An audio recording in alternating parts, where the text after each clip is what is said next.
तो नमस्कार बच्चों, मैं अभी तक मैंने जो डिस्कस किया आपसे कि कौन कौन सी ऐसी चीज़ें थी जो हमारे रिसर्चर्स ने जिस पर वर्क किया, वर्ल्ड के रिसर्चर्स ने, और जो है उस पर उन्होंने कुछ एडवांसमेंट लाने की कोशिश की लेकिन वो ला नहीं पाए। तो बीइंग रियल एजुकेशनलिस्ट का दायित्व निभाते हुए मुझे ये मैं चाहता भी हूँ और मैं ये मतलब मेरी ड्यूटी भी है कि मैं ऐसे इन्वेंशंस से आपको रूबरू कराऊँ। बहुत से लोग नेट पे जो देखते होंगे हो सकता है उनको इनके बारे में पता हो, लेकिन क्या है कि बहुत से लोग जो इसके बारे में नहीं जानते हैं या अपने करिकुलम में इतना बिजी हैं, शायद वो ना जान पाए, ना इसको जानते हों या ना पढ़ पाए हों।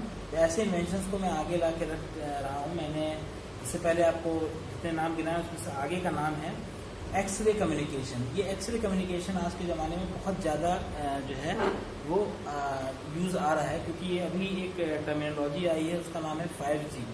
तो 5G में जो है वो जो चाइना अचीव कर रहा है, इसके लिए थोड़ा सा इंडिया डर रही है या बाकी कंट्रीज डर रहे हैं कि चाइना कम्युनिकेशन स्टडीज़ पे बहुत ज़्यादा काम कर रहा है।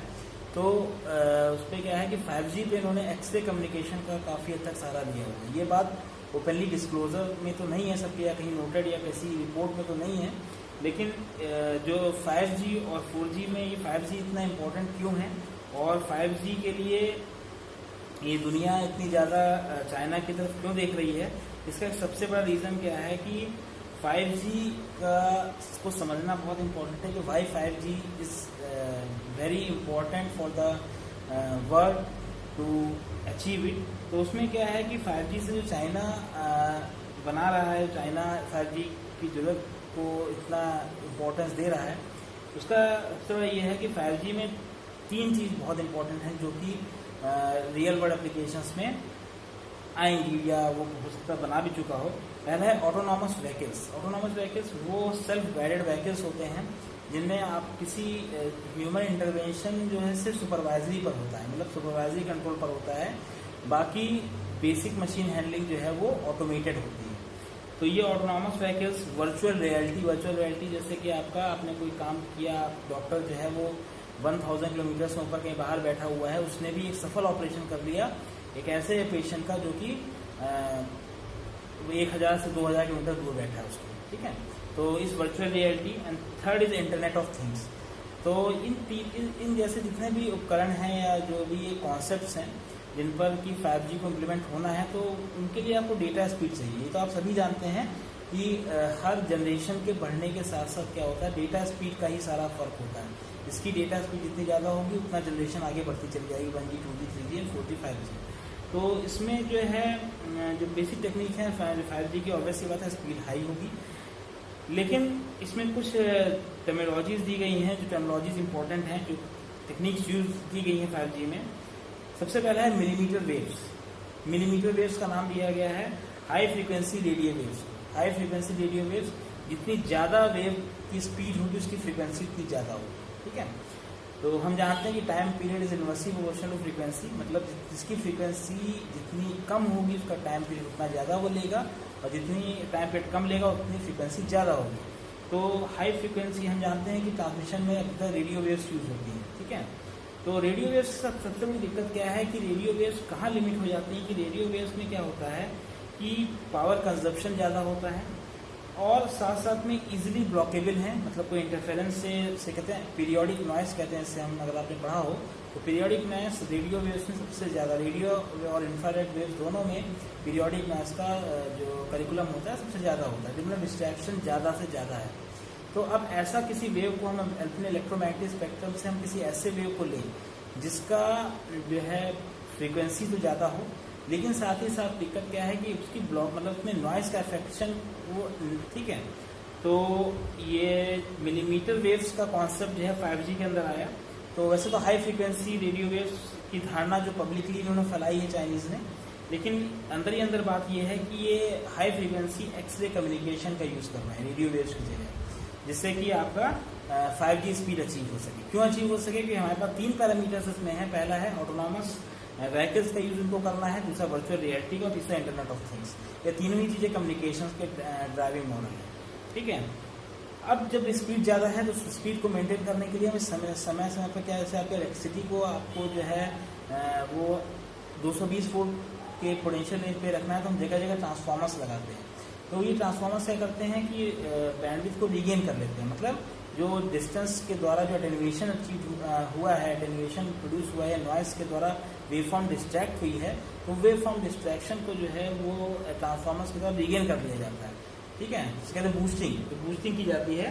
तो इसके लिए स्मॉल सेलुलर टावर्स, मतलब छोटे छोटे सेलुलर टावर्स जो हैं वो लगाने पड़ेंगे इसको, इसकी हाई फ्रीक्वेंसी को मेंटेन रखने के लिए, क्योंकि हम स्पीड चाहिए, तो स्पीड के लिए हमें रीबूस्टिंग हर एंड पे चाहिए, जल्दी जल्दी रीबूस्टिंग चाहिए, क्योंकि हाई फ्रीक्वेंसी या हाई स्पीड के साथ देखिए दिक्कत है कि लॉन्ग डिस्टेंस प्रोपोगेशन नहीं हो पाता हमारा। ठीक है, तो स्मॉल सेलुलर टावर्स इसके लिए वो लगा रहे हैं। तीसरा है आपका massive memo. Massive memo is the third technology use in 5G। Massive memo का मतलब क्या है? मीमो का मतलब MIMO का मतलब मल्टीपल इनपुट मल्टीपल आउटपुट। ठीक है, तो कहने का मतलब है कि इसमें क्या होता है कि full duplex communication high speed पर अचीव करने के लिए हम एक मीमो कॉन्सेप्ट यूज करते हैं, जो कि आपका जैसे कह सकते हैं, अगर आप पुराने अपने इंजीनियरिंग पे जाएं, सब कुछ डिपेंडेंट वहीं पर है, पुराने इंजीनियरिंग पे जाए तो हम वॉन न्यूमैन मॉडल पढ़ते थे। उसमें 4 कैटेगरी थी, SIMO, MIMO, SI मतलब single input multiple output, multiple input single output, और मल्टीपल इनपुट मल्टीपल आउटपुट, और सिंगल इनपुट सिंगल आउटपुट, सिसो। तो इसमें से फोर्थ जो है मल्टीपल इनपुट मल्टीपल आउटपुट को अचीव करना सबसे ज़्यादा टफ होता है, क्योंकि एक ही ट्रांसीवर जो है वो चीज़ें इनपुट रिसीव भी करेगा, एक ही ट्रांसीवर चीज़ें ट्रांसमिट भी करेगा।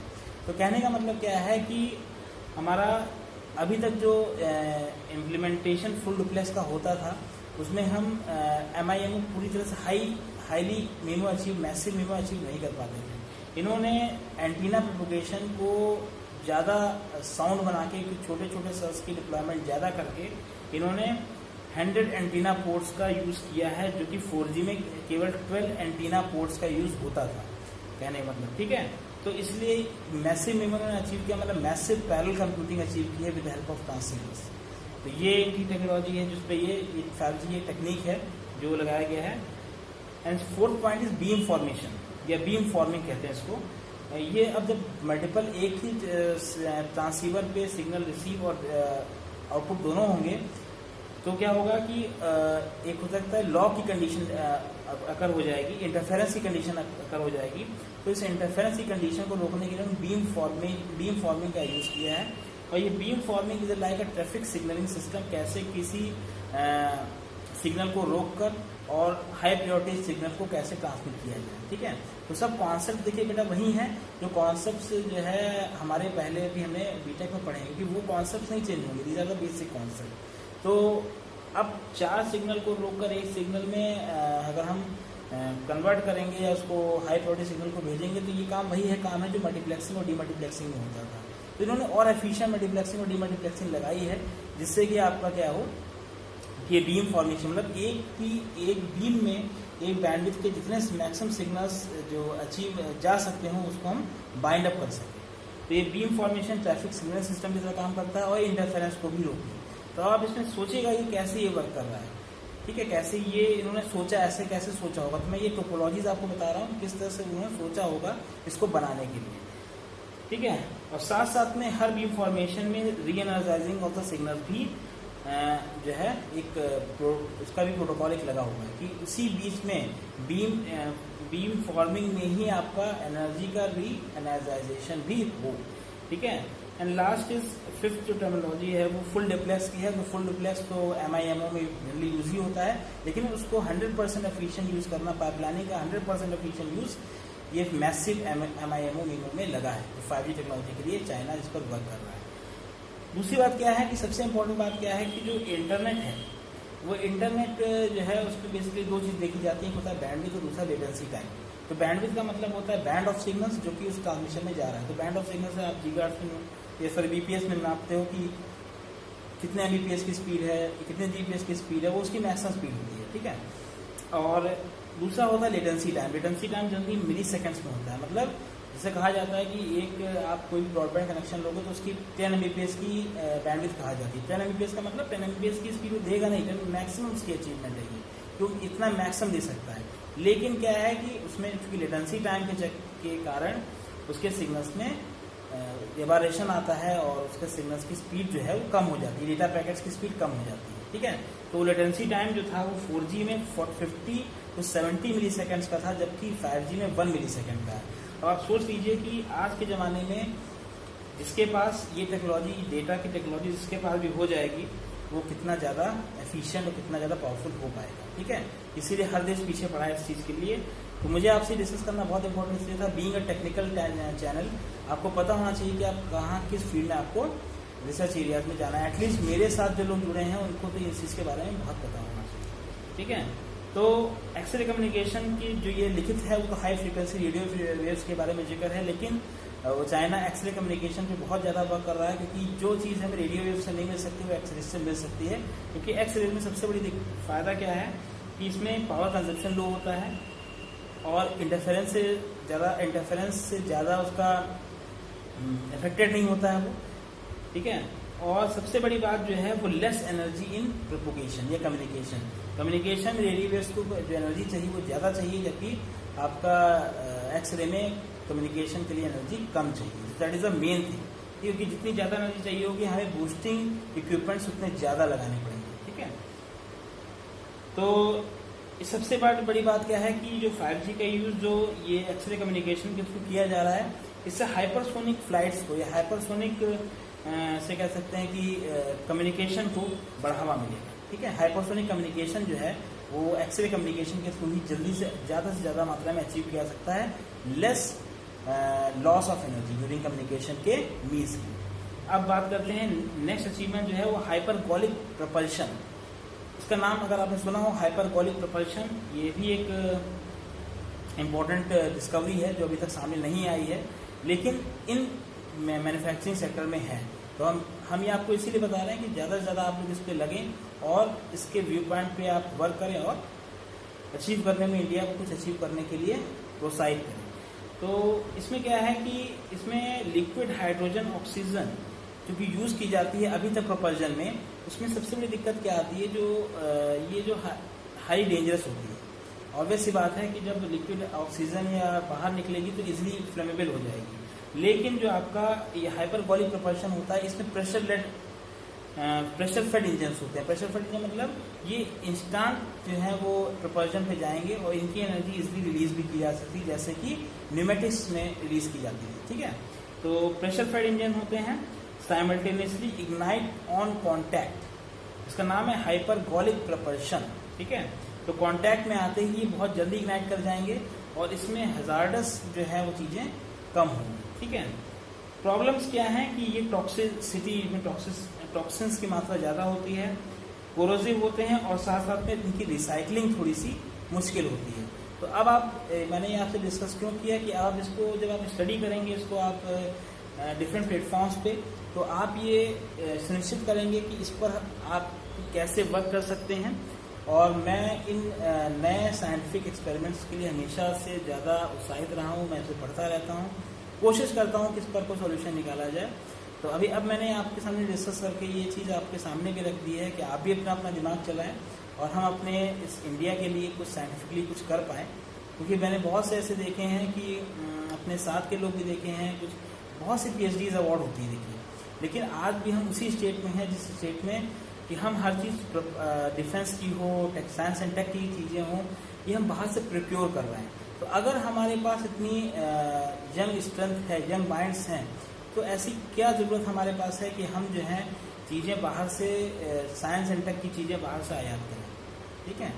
मतलब कहने का मतलब है कि हम हिंदुस्तान का झंडा उठा के कह तो सकते हैं कि हम मेक इन इंडिया प्रोजेक्ट पे वर्क कर रहे हैं, लेकिन मेक इन इंडिया से चीज़ें बनी कितनी हैं ये इंपॉर्टेंट है। इतनी PhDs साइंस एंड टेक में अवार्ड होने के बावजूद भी अगर हम प्रोक्योरमेंट बाहर से कर रहे हैं अपने डिफेंस इक्विपमेंट्स का या अपने चीज़ों का या अपने ऐसे रोज़मर्रा की चीज़ों का, तो ये हमारे लिए एक सोचने का विषय है कि इतना होने के बावजूद, इतने टेक्निकल मैन पावर होने के बावजूद भी हम अभी भी जो है बाहर की चीज़ें जो हम साइंस सेंटर की आयात कर रहे हैं। तो अगर आज राफेल की बात होती है या किसी की बात होती है तो हम एक कदम पीछे ही हैं, क्योंकि हमें उसको आयात करना पड़ा, हमें उसको इंपोर्ट करना पड़ा है। क्यों नहीं हम उसको बना पाए अगर हम इतने काबिल हैं तो? अगर इतनी PhDs अवार्ड हो चुकी हैं रिसर्च एंड टेक्नोलॉजी में, तो हम क्यों नहीं वहाँ तक पहुँच पा रहे हैं? क्यों नहीं INS कावेरी इंजन हम बना पा रहे हैं? क्यों नहीं जेट इंजन का अपनी सेल्फ प्रपल्शन लेबोरेटरी अपने यहाँ स्थापित कर पा रहे हैं? हम डिपेंडेंट क्यों है रशिया पे या अमेरिका पे कि हम इसको टेस्ट बनाएंगे यहाँ, लेकिन टेस्ट करने के लिए हमें वहाँ जाना है। ठीक है, तो ये चिंतन का विषय है, सोचने का विषय है। तो इसीलिए मुझे ये वीडियो बनाना पड़ा कि आप लोग इस पर सोचें, वर्क करें और कमेंट्स मुझे दें। ठीक है, तो आज का जो मेरा पर्पस था आपसे बात करने का, ये नहीं ख़त्म होता है। आप मुझे कोई भी सजेशंस हो तो मेरी मेल ID, मेरी WhatsApp नंबर और मेरे कॉन्टैक्ट नंबर के पर आप कॉल कर सकते हैं। ठीक, किसी भी समय मैंने आपको एक मुद्दा दे दिया कि आप इस मुद्दे पे वर्क करिए। तो जितने भी रिसर्च एटीट्यूड के सीकर्स हैं उनके लिए ये बेसिकली वीडियो बना हुआ है, क्योंकि मैं खुद रिसर्च एंड टेक से जुड़ा हुआ हूँ। मैंने MTech रोबोटिक्स किया है। तो इंस्पायर्ड की यहाँ की इतने, मुझे तो ये लगता है कि इतने PhDs और इतने ब्यूरोक्रेट्स, इतने प्रोफेसर एमिरेटस होते हुए भी हम टेक्नोलॉजी को, कोई भी टेक्निक को आयात क्यों कर रहे हैं? This is the our main motto, क्यों दिस इज द थिंग जो हमारे सामने आ रही है। अगर हम इतने काबिल हैं, हमारे पास यूथ की टेंडेंसी है, यूथ का इतना ब्राइटेस्ट माइंड है, तो कहीं ना कहीं तो कुछ है जो हम लोग उस चीज़ को कन्वर्ट नहीं कर पा रहे हैं। अगर हमने हर चीज़ हमें खरीदनी है तो उसको फिर हमें अपना ये कहना कि हम इतने इंजीनियरिंग कॉलेजेस हमारे, इतने टेक्नोक्रेट्स हैं हमारे सोसाइटी में, उसके बावजूद भी हम इसके लिए बाहर से प्रिक्योरमेंट कर रहे हैं, मतलब हमें अपने अंदर झांकने की जरूरत है। ठीक है, तो इसी मैसेज के साथ नमस्कार।